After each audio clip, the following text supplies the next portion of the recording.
Practicing heart-brain coherence is the gateway to the resilience we desire. To sustain the connection from heart to brain, we must breathe consciously, and this grows our capacity to maintain self-energy and self-leadership moment to moment. In this experiential presentation, we will explore what heart-brain coherence is, how to practice it as a way of displaying and strengthening your self-leadership, how to bring perception to the electrical communication happening at the level of your nervous system, and increase safety signals to support your heart's capacity to remain in the lead, how to develop your capacity for heart-brain coherence throughout the day, and how to use your growing interoceptive ability with bandhas and tracking of the vayus to practice wise containment and cultivate an energetic awakening. In the words of Gregg Braden, growing evidence suggests that heart and brain work together to share the role of the body's master organs, two separate organs connected through a common network of information.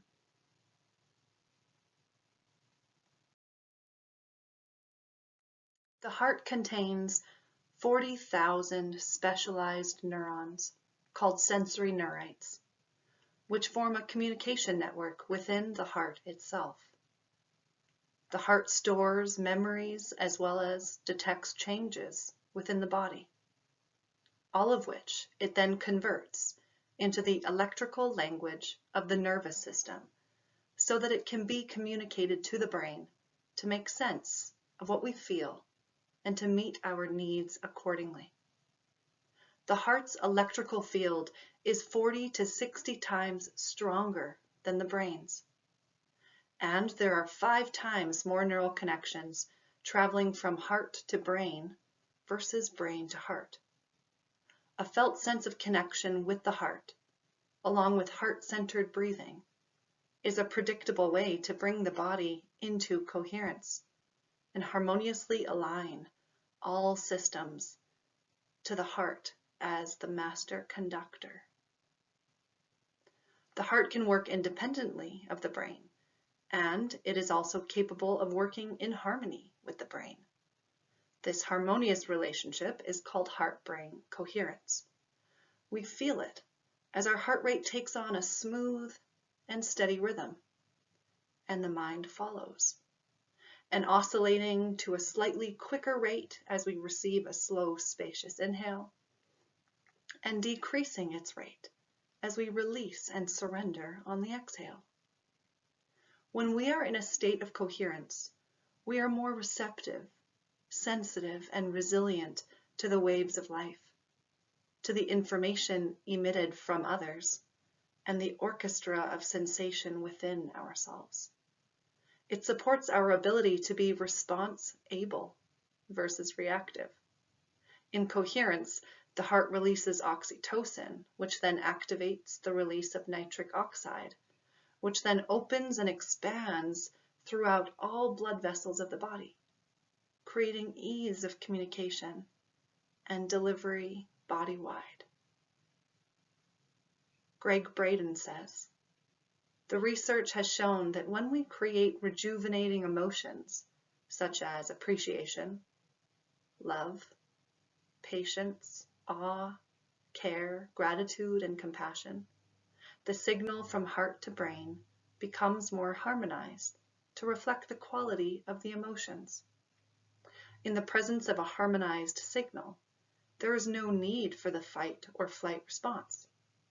The stress hormones decrease, allowing the heart and brain to shift and produce the chemistry that supports stronger immune response and greater amounts of DHEA, the precursor to all other hormones in the body. If you desire stronger and more clear intuition, precognition, or access to the wisdom beneath the stories of the mind, and moments stored in your body prior to the development of cognition, regenerative healing, and bountiful relationships with yourself and others, all are made available to us as we harmonize our brain and heart in coherence. The greater our level of coherence, the greater our respiratory sinus arrhythmia and heart rate variability, which reduces inflammation body-wide and strengthens our overall resiliency.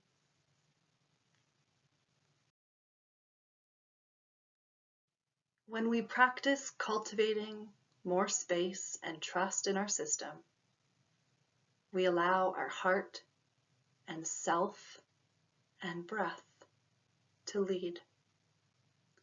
Slow down to speed up. Every day, commit to 5 minutes minimum to practice the steps for heart-brain coherence, from understand or cognition dominant to inner stand, heart leadership and inner stability. Where there's coherence, resonance can occur.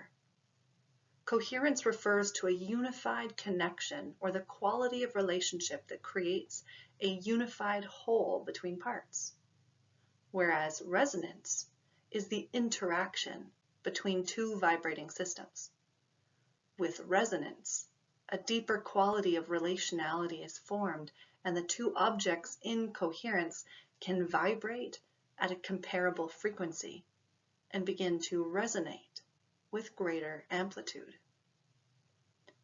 In the words of Stephen Alexander in the book The Jazz of Physics, he says, "Resonance is the means through which vibrational energy can get transferred from one physical entity to another with great efficiency."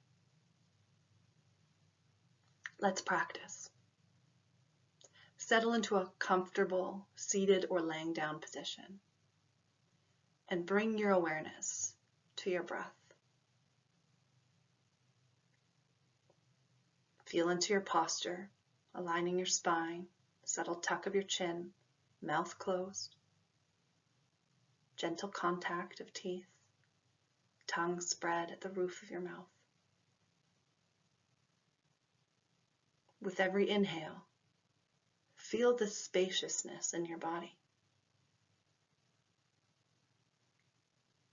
And with every exhale, let go and feel the support of the earth.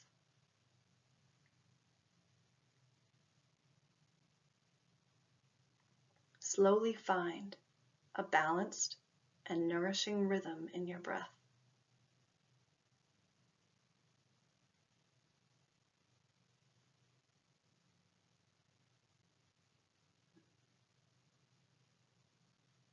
And now turn your attention and breath towards your heart.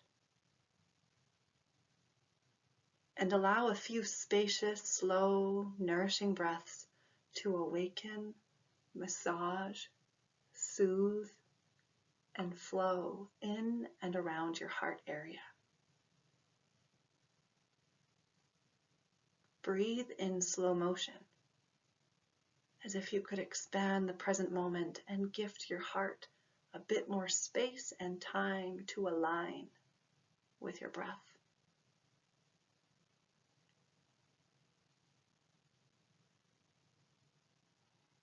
Feel for the resonance that occurs in coherence.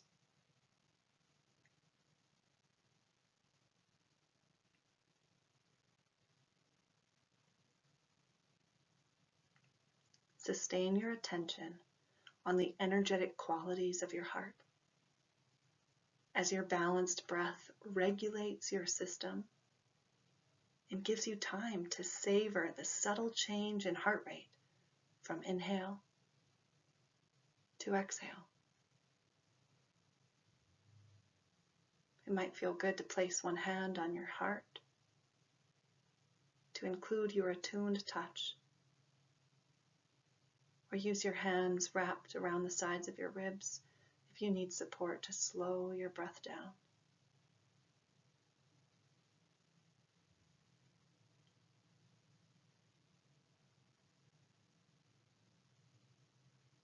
Now from within the platform of your heart, as you inhale, feel your spaciousness. And with every exhale, let your awareness go deeper into your inner system.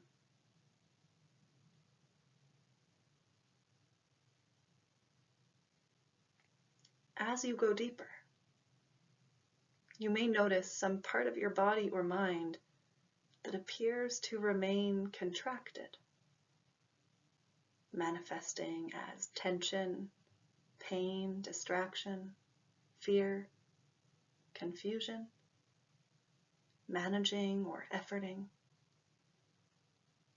or a general sense of discomfort. It could be subtle, it could be loud. Remain open and patient as you breathe into your heart and breathe this energy out to where in your body you feel the contraction or discomfort.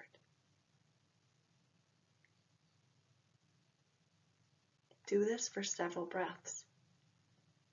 Perhaps try placing one hand on your heart and the other where you sense tension or discomfort to support that connection.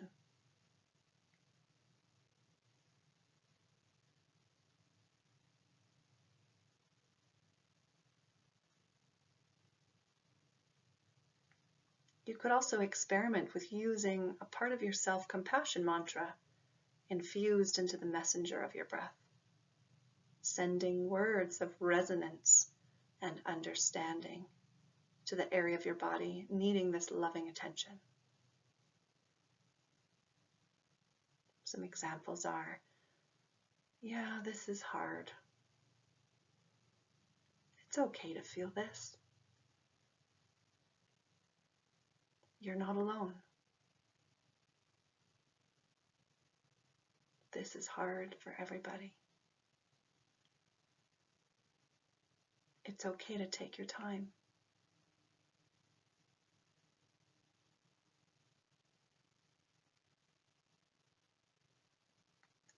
If you sense the tension begins to dissipate, shift your attention with your breath to now invite that tension to be breathed out into the infinite space around you. It may feel good to breathe in that way several times. Perhaps a sound wants to come with it.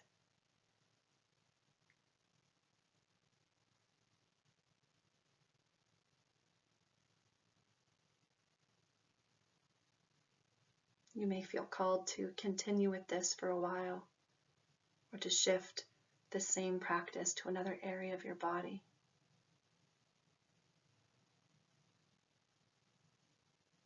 And when you feel ready, with gratitude, simply shift back into what feels like a natural rhythmic breath and feel the earth beneath you.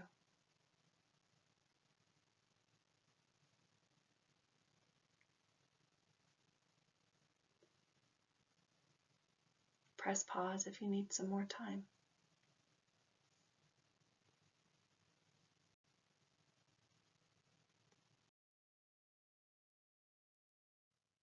In the words of Michael Singer from The Untethered Soul,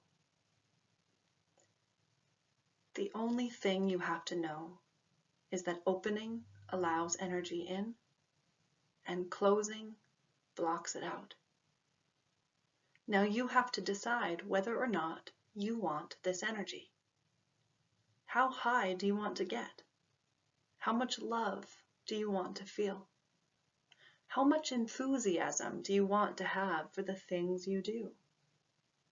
If enjoying a full life means experiencing high energy, love, and enthusiasm all the time, then don't ever close.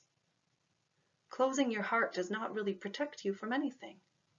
It just cuts you off from your source of energy. In the end, it only serves to lock you inside. As long as you are defining what you like and what you don't like, you will open and close. You are actually defining your limits. You are allowing your mind to create triggers that open and close you. Let go of that. Dare to be different. Enjoy all of life. One of the hardest practices to master is that of keeping our heart and awareness open, rather than collapsing, grasping, and protecting. In other words, remaining in flow with a yes, versus trying to remain in control and fight or avoid what is. The practice resides in the breath. Uncover the relentless and unconscious tendency the ego or the sense of I has to contract your boundless and formless awareness around a physical or mental form. It is like a pinching of the universal fabric of oneness, creating constant separation and closure in the otherwise infinite and free-flowing field.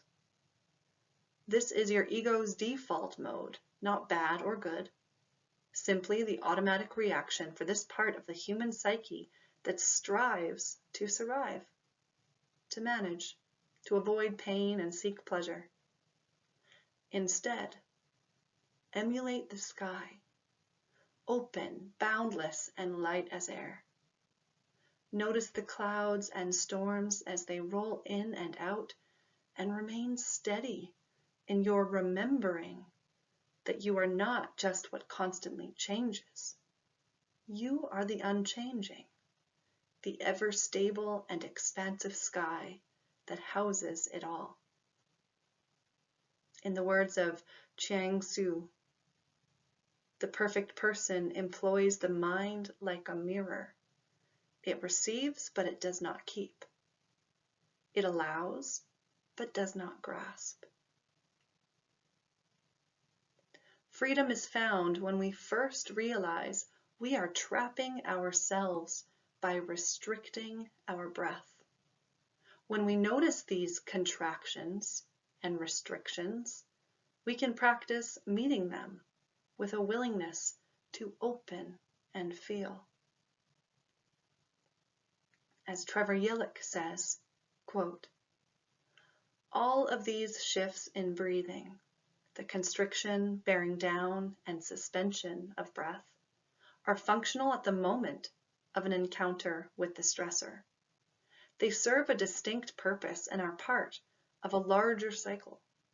When we are able to complete the cycle by discharging the nervous system and return to a parasympathetic state, we are able to avoid any long-term fallout from the encounter. It is when we are unable to clear this charge due to personal, relational, or environmental inhibition that we begin storing the nervous system charge. The intensity of this charge builds during the hyperarousal and physiological constriction of the fight or flight response and continues to cycle in the system afterwards. In an attempt to manage the intensity, the body will alter its physiology to expend the energy. Chronic tension, energy depletion, and other symptoms eventually arise as the system struggles with managing the energy that is stored. One of the ways that the energy is managed is through continued constriction of the breath. The breath constriction dampens and represses a person's feelings and emotional responses at the expense of his life force and embodied presence." End quote.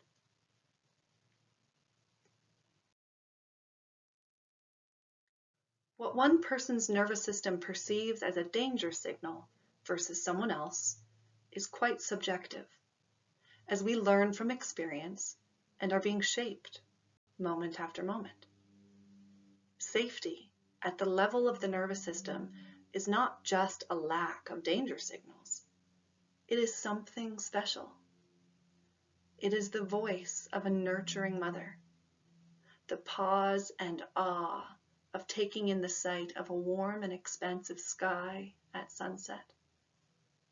It is the soothing melody of your favorite song, experienced with the space to settle in and hum along. It is the trust and bond we feel in a loving friendship, or a welcoming smile that invites you to drop your apprehensions and receive connection. Our nervous system is both shaped and regulated through interactions with others, and does so through the language of neuroception. Neuroception is a term coined by Stephen Porges, who created the polyvagal theory. He says the constant unconscious surveillance or detection of danger and safety internally, in the environment, and between other nervous systems is done through the language of neuroception.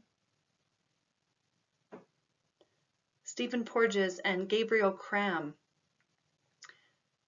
have this lovely quote on neuroception. Neuroception is the neural detection of safety or threat. It is based on our often unconscious bodily awareness that triggers reflexive bodily changes in physiological state that serve as neural platforms for specific domains of behavior.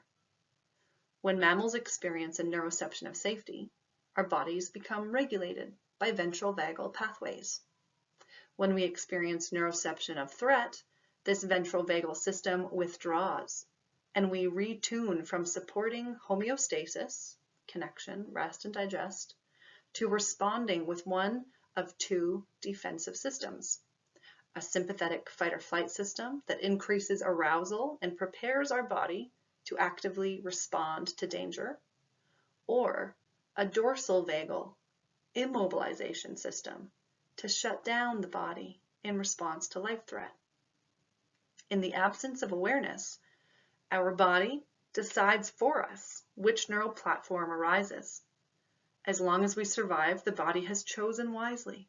However, in the absence of skillful means of recovery, threat states often have residual effects. End quote. The autonomic nervous system works to maintain homeostasis by way of predictive regulation, of anticipating and preparing to satisfy needs before they arise. As well, the autonomic nervous system surfaces different neural platforms of behavior, perception, feelings, thoughts, and action, depending on neuroception moment to moment.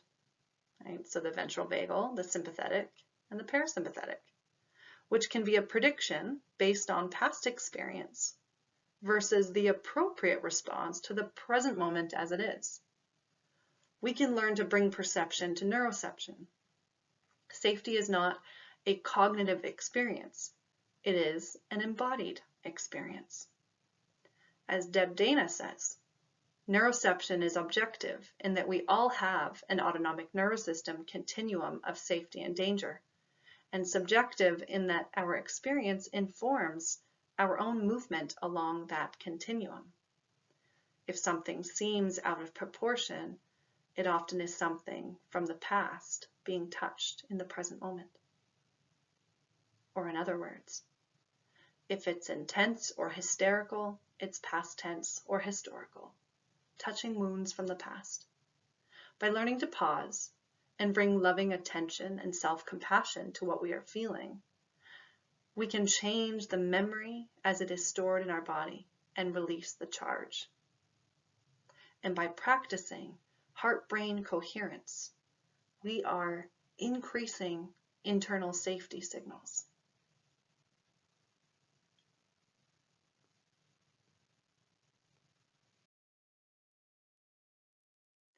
Anchors of safety, or as Deb Dana calls them, ventral vagal anchors, are predictable ways to resource yourself as you venture into the unknown, or simply desire to calm your nervous system and re-enter your window of tolerance.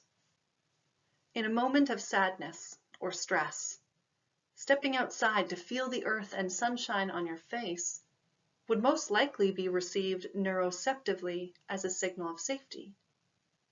It is subjective, however, as someone who has experienced skin cancer from excessive sun exposure, or has an aversion to stepping outside to feel the earth, for example, could experience this as a danger signal. What may seem obvious as a signal of safety or danger for one person is not necessarily the case for everyone. We each need to experiment and discover what feels safe and what feels like danger for ourselves, and then trust that over time this can change, especially when we meet those danger signals. from self. Imagine one hand representing safety signals, and the other hand represents danger signals. And both hands are being fed information from within your body, your environment, and the space between you and others. Hold your hands up in the air and allow them to slowly move up and down like a scale, tipping in either direction. Noticing the difference when one hand is only slightly above the other, and what shifts when one hand clearly dominates the other. This is the complex relationship of DIMS, or danger in my system, and SIMS, safety in my system. What is sensed as danger or safety in one moment will not necessarily be perceived neuroceptively as danger or safety in the next moment. And depending on your current level of danger or safety in your system, that also influences how you perceive incoming data streaming through your senses. The more practiced we are in bringing perception to neuroception, the better able we are at noticing what nervous system state we are in, so that we can either regulate or savor.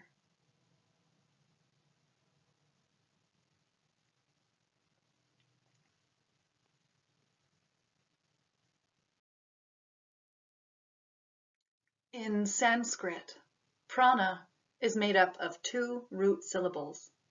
Pra means constant, and an means movement. Prana is constant motion or continuous flow as life force or vital energy, moving through the channels of our body, feeding life to each cell and inspiriting us in each moment, as this creative life force moves through us as breath, food and nutrients, thoughts, heartbeats, and the energies of the elements. Prana is synonymous with Shakti, as it is what animates all things, and is that from which all things come from. It is manifested in the physical realm by way of the breath. As Ram Dass says, quote, Shakti, or prana, is the universal stuff from which it all comes. Everything here is Shakti. It's all just Shakti, patterns of Shakti. It's the stuff of the universe, finer than quanta of energy in the physical or scientific realm. We can ignore it if our method does not involve focusing on energy, or we can work with it, draw it in, mobilize it, direct it, and use it as a force. We can use it in the same way we might use electricity. We can collect it in the same way. It feels the same, except it is much finer.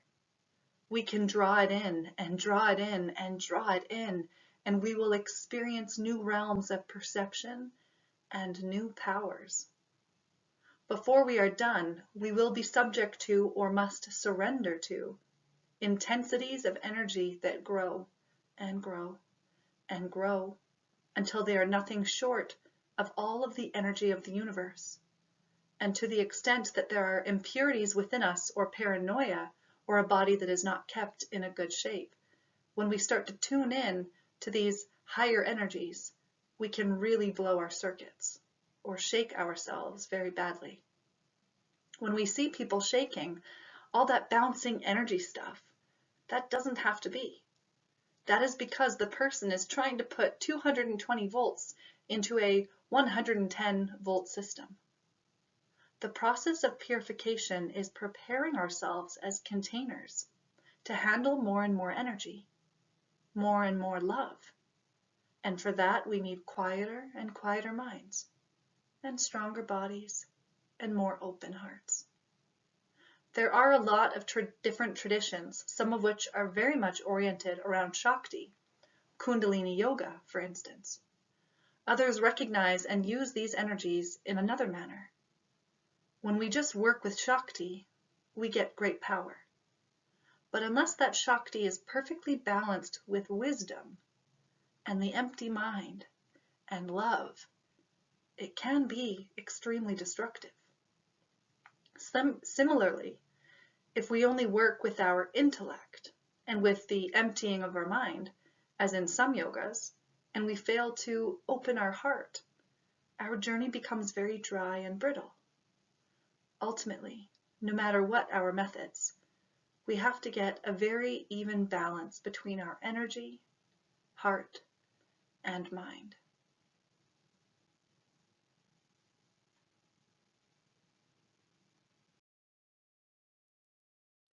As prana is interiorized, it takes on the qualities of 5 variations called vayus.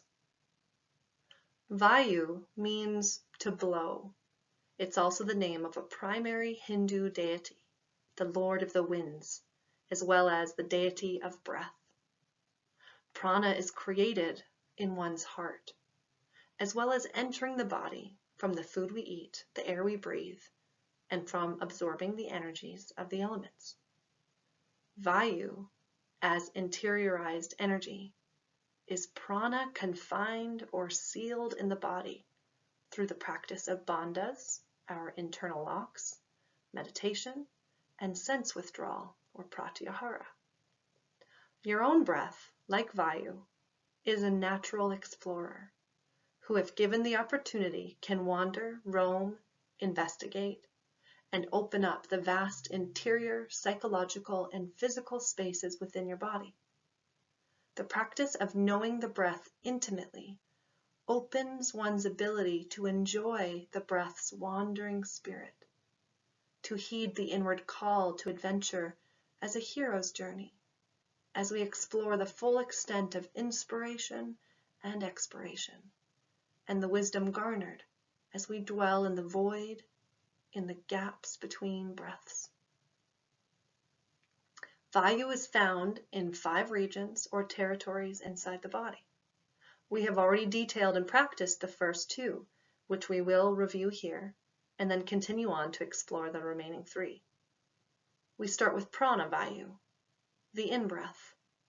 The in-breath that moves inward and upward, felt as a receiving and expanding, an opening and uplifting and inspiring, traveling in the direction of inwards to the lungs, expanding as it influences the diaphragm and ribs, and upwards to the crown of the head, nourishing or simply impacting everything in its path, governing the reception and ingestion of all things, food, water, air, our senses, thoughts, and mental perceptions.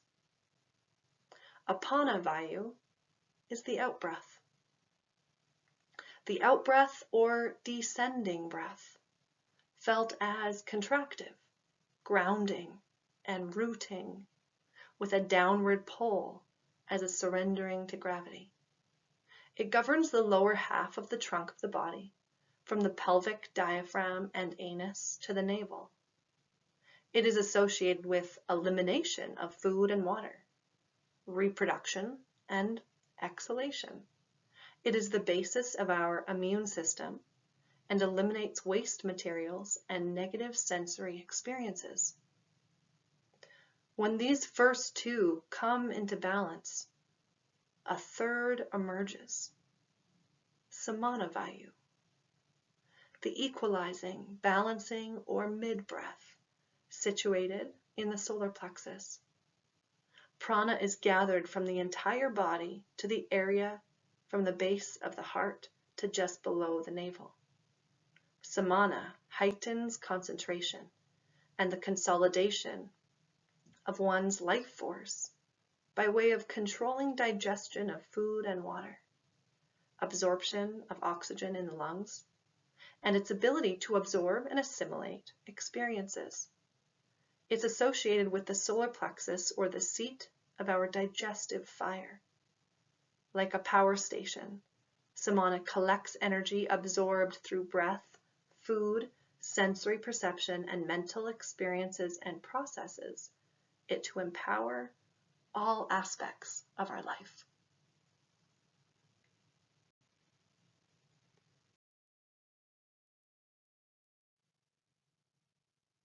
Udana Vayu.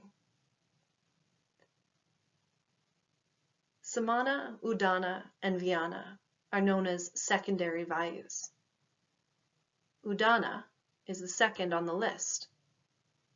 It is the up breath, the upward moving air or ascending breath. Located from respiratory diaphragm to the base of the head, it specifically connects to the throat, governs growth of the body, the ability to stand, speak, higher states of consciousness, and the release of positive energy. Different than the uplifting of pranavayu, Udana is something deeper that emerges after prana and apana have remained in balance. Udana is associated with Kundalini rising up through your middle channel as the emergence, expression of balance of the feminine and masculine, the right brain hemisphere and the left brain hemisphere. Udana is the emergence of balance. Lastly, we have Vyana Vayu. This is the outward moving air and the experience of pure prana. It moves outward from the core, the heart and navel, and pervades the entire body, governing circulation of food, water, and oxygen. It's considered to be the omnipresent air, or diffusive breath, as it integrates all vayus and connects the whole body. Vyana keeps our thoughts moving and assists all the other vayus in their work. This vayu is what remains active even when the breath is suspended in bandhas or breath holds. Recall that the use of bandhas or internal locks serve the purpose of a gentle interoceptive practice to contain the energy of our breath from escaping, so that we can allow the energy to build, to transform, and hold space as wisdom emerges. The goal here is to breathe slow and patiently, to gather your attention inwards, and tune into the opposing forces alive and moving within you on each inhale and exhale. By containing the energy within your body with the support of your imagination and the gentle usage of bandhas, the internal locks, along with the steps of heart-brain coherence, you can cultivate a healing and transformative experience curated by the control and absorption into your own breath.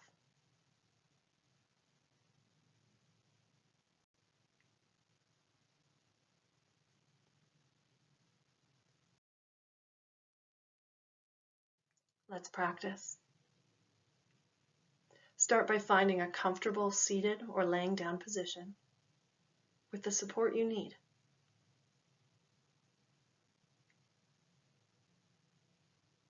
Begin by following the pranic and aponic movement of your breath in contrasting complementarity with the movement of your diaphragms.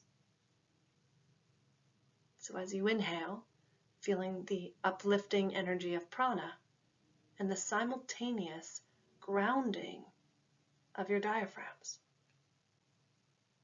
And as you exhale, feel that grounding, rooting into the earth with the simultaneous uplifting of your diaphragms.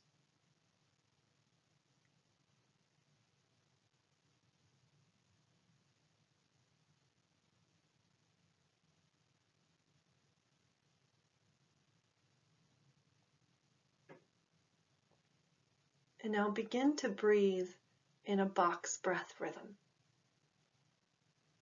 And at the bottom of your exhale, engage Mula Bandha and Uddiyana Bandha, gently hugging your energy and attention up into your heart.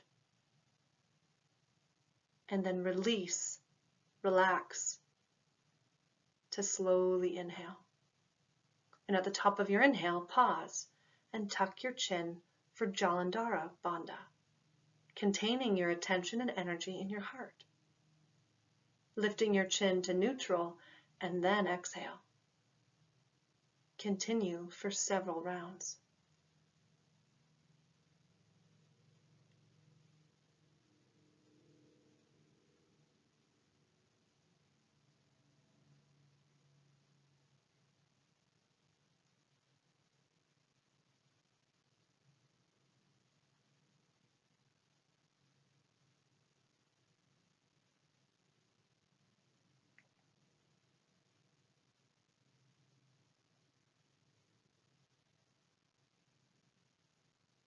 Imagine your spine as a stringed instrument, not pulled too tight or too loose, moving in its own primal rhythm with the wings of your lungs and the beat of your heart. Notice the balance in your breath and the building of your energy and attention in your heart, your core.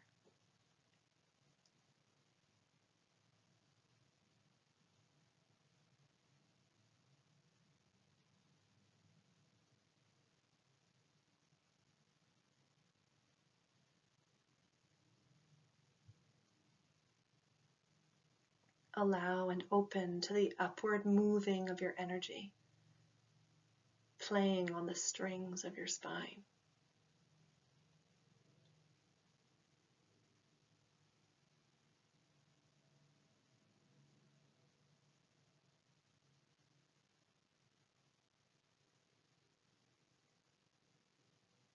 When you feel ready, you can let go of the use of bandhas, and without strain or force, settle into a slow, balanced rhythm of breathing. Breathe just enough, feeling and listening to the subtle changes and movements in each breath. Feel for your body's ability to relax and open to the next breath.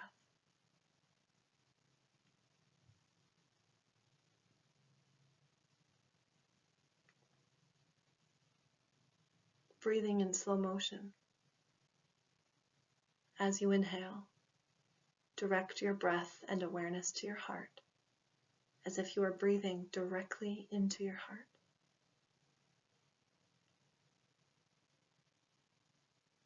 Choose a high-quality emotion that you want more of in this moment, or that you simply desire to feel or emulate.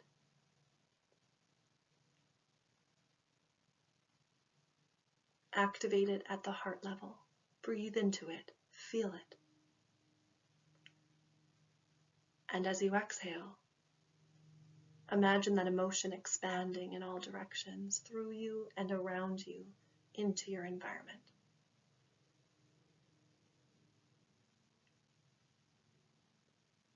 It might feel good to even allow a gentle pause between inhale and exhale. Feel the work of Vyana Vayu, expanding your energy with your body's intelligence.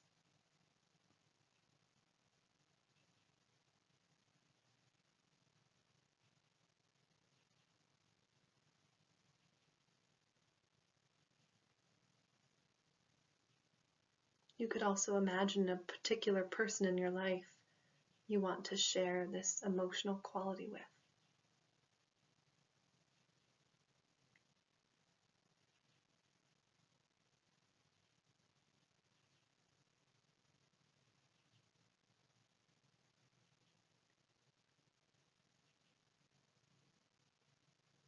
Continue for 1 more minute.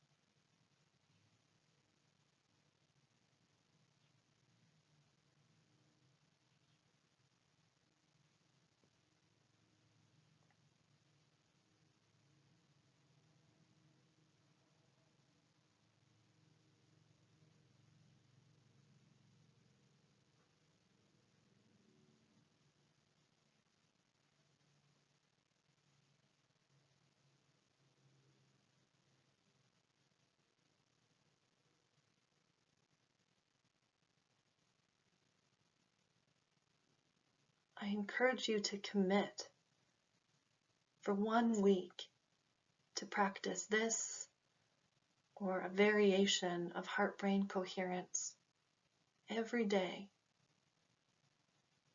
aiming for 5 or 8 minutes or more. And notice how your nervous system responds.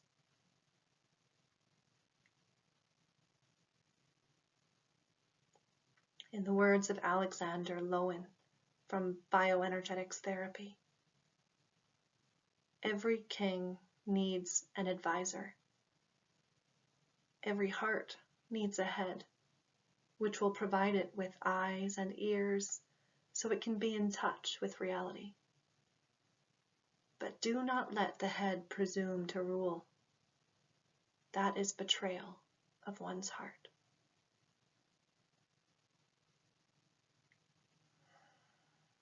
Namaste.